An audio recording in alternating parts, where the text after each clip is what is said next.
Maxime Switek. Il est avec nous, même en ce jour férié. Bonjour Nicolas Barret. Bonjour Maxime. L'édito éco avec vous et avec seulement 17 jours ouvrables au mois de mai.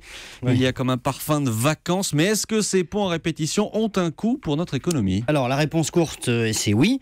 L'INSEE a même fait des calculs. Un jour férié, ça coûterait 0,1 point de croissance. Et donc évidemment, la multiplication de ces jours fériés en mai, on arrive à un quart de point de croissance sur l'année.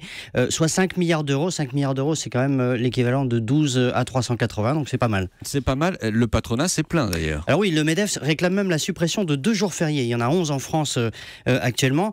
Ils estiment que ça doperait la croissance de 1%, que ça créerait des dizaines de milliers d'emplois. Bon, franchement, c'est sans doute un peu optimiste, mais c'est vrai que ça a un coût tout ça.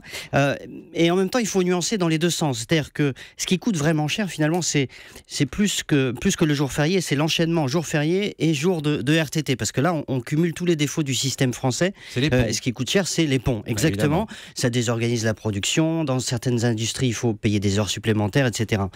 Et puis, dans l'autre sens, ces ponts, en fait, ne sont pas perdus pour tout le monde. Demandez à la SNCF ou aux restaurateurs ou aux hôteliers ce qu'ils en pensent, évidemment. Ils se frottent les mains.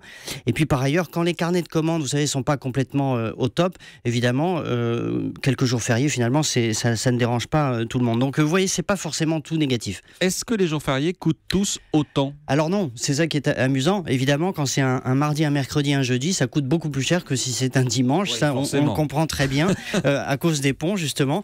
Et c'est ce qui fait que des petits malins ont calculé que la pire année du siècle, ce sera 2046. Alors là, c'est catastrophique parce que le 1er mai tombe un mardi, l'Ascension un jeudi, le 8 mai un mardi. Alors, cela dit, en 2046, vous allez me dire, peut-être que beaucoup d'emplois auront été remplacés par des robots qui travaillent 24 heures sur 24, 7 jours sur 7.